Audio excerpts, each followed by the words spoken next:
Halo teman-teman, perkenalkan nama saya Yuliana Ratna Anjani, NIM 1803030061. Di sini saya akan mereview sebuah buku yang diberikan oleh Bapak dosen, yaitu Bapak Lazarus Jahamat. Teman-teman silakan simak video saya. Terima kasih. Pertama-tama saya akan mereview yaitu mengkomunikasikan ilmu pengetahuan di saat krisis. Pengelolaan komunikasi sains dalam pandemi menghasilkan ilmu yang baik adalah tujuan yang layak di antara orang-orang yang ingin mengembangkan ilmu baru. Terus, ide dan proses menarik dan baru, tetapi nilai sebenarnya terletak pada keberadaan sains diterapkan dalam keadaan atau konteks yang dapat mengangkat kondisi dan keadaan. Terus, ilmu memiliki nilai terbatas jika tidak digunakan, jika tidak dikomunikasikan kepada orang lain. Sayangnya, ada terlalu banyak ilmuwan yang merasa mereka tidak terampil dalam berkomunikasi, mengkomunikasikan ilmu mereka kepada orang lain, atau percaya mengkomunikasikan temuan ilmiah adalah pekerjaan orang lain.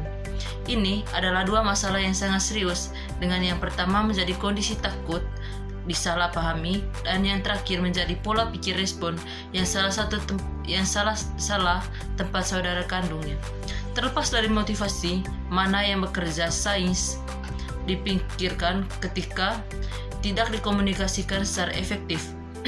Secara khusus tertarik pada sebuah bagian dalam Hester dan Parker bab dalam buku ini yang menyatakan, kami memiliki tanggapan bersama, kemampuan untuk berkembang biak, berkomunikasi secara efektif, dan menyebarkan informasi ilmiah yang mengurangi resiko demi kebaikan bersama individu, dalam keluarga, komunitas kita, dan di seluruh dunia.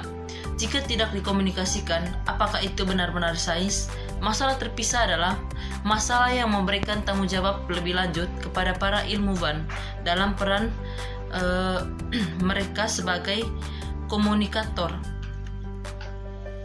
Friedman dan rekan berpendapat bahwa para ilmuwan perlu untuk berhati-hati tentang minat terbaru dalam karya ilmiah mengenai virus dan digunakan ini. Kesempatan untuk meningkatkan komunikasi ini dapat ditransparansi sebagai sarana untuk meningkatkan masyarakat. Tetap ada perasaan yang tidak salah lagi bahwa masyarakat membutuhkan ilmu pengetahuan melalui saluran komunikasi apa seperti televisi, media cetak, atau media sosial, modalitas media, dan melalui mana lensa konseptual dan politik.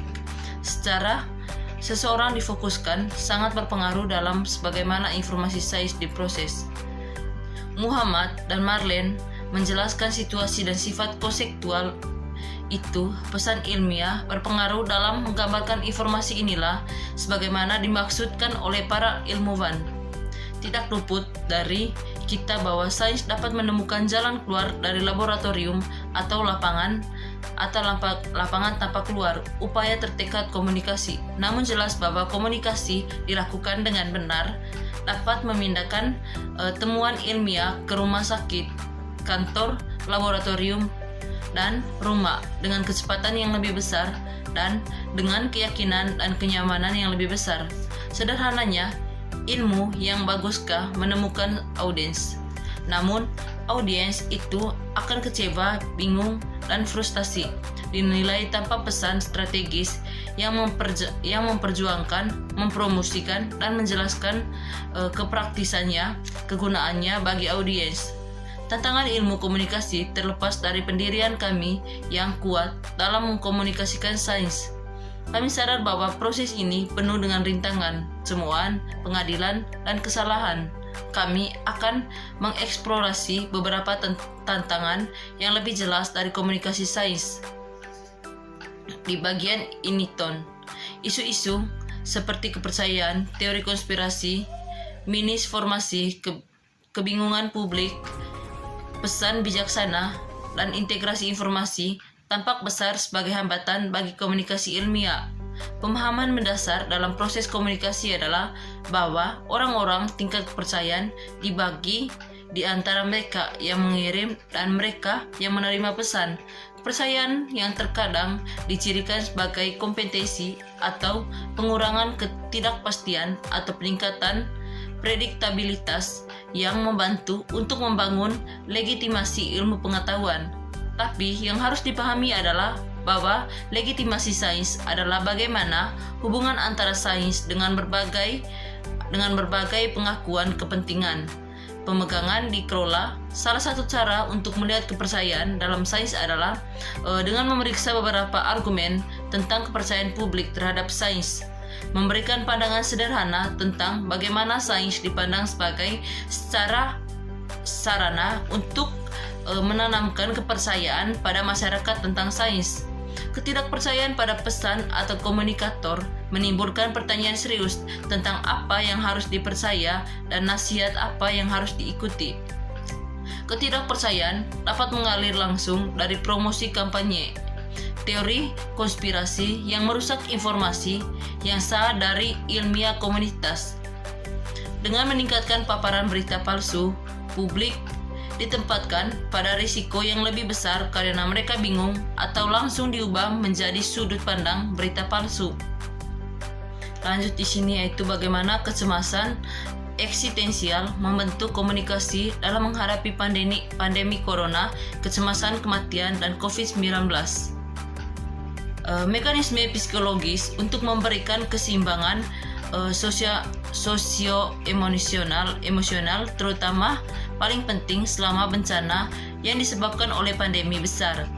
Ketika meningkat, kebutuhan untuk isolasi fisik dan jarak sosial untuk cenderung berada di bawah tekanan yang lebih besar, sementara pada saat yang sama menikmati kesempatan yang relatif lebih sedikit untuk bersosialisasi atau mencari komunikasi, dukungan duniawi dengan inisiasi dan pengembangan hubungan pribadi menjadi lebih sulit untuk mempengaruhi dan dipelihara. Utilitasnya sebagai penyangga yang efisien terhadap eksistensial kecemasan sangat berkurang, tepat ketika mereka paling dibutuhkan sebagai respon terhadap tingkat ketidakpastian, ketidaknyamanan, dan ketakutan yang tinggi yang dihasilkan oleh pandemi yang sedang berlangsung menjadi menonjol dengan melanjutkan liputan dalam berita. Selain itu, liputan yang intens dari penyebaran COVID-19 dan ribuan kasus dan kematian yang dikonfirmasikan umum setiap hari membuat prospek kematian ada di mana-mana dan tak terhindarkan, menonjol dalam skala internasional. Dalam perspektif evolusi, ancaman patogen dan penyakit dapat merangsang kecemasan eksistensial karena mereka cenderung mendorong pemikiran tentang kematian sebagai lawan pada motif fundamental pemeliharaan diri. Akibatnya, ketika berhadapan dengan menohok kematian menjadi menonjol secara berkelanjutan oleh pandemi coronavirus. TMT memprediksikan individu akan beralih ke utilitas CFF mereka, harga diri, dan bila tersedia mampu, hubungan pribadi mereka yang dekat dengan menyangga kecemasan yang dihasilkan. Memang masih ada penelitian telah menunjukkan bagaimana pemikiran wabah virus seperti epidemi, Ebola, atau pandemi ini memiliki berlaku sebagai standar MS Prime yang dioperasionalkan di lab. Dalam kedua kasus, pikiran kematian menjadi sangat mudah diakses, merangsang perilaku defensif proksimal dan distal yang mungkin sering berakhir dengan penghinaan kelompok luar, intoleransi, dan permusuhan terhadap kelompok yang berbeda yang lain.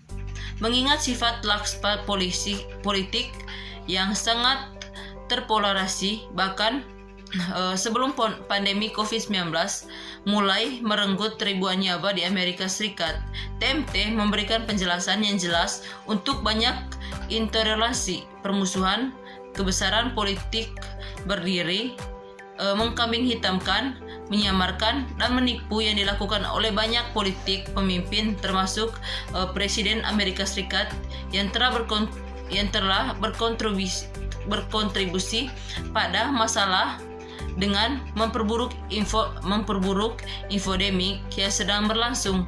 Apalagi virus corona infodemik untuk lebih berberat destruktivitas pandemi COVID-19 dengan menyebabkan informasi yang salah sehingga menimbulkan kesalahpahaman, kesalahan interpretasi, pernyataan medis yang tidak sehat dan tidak akurat.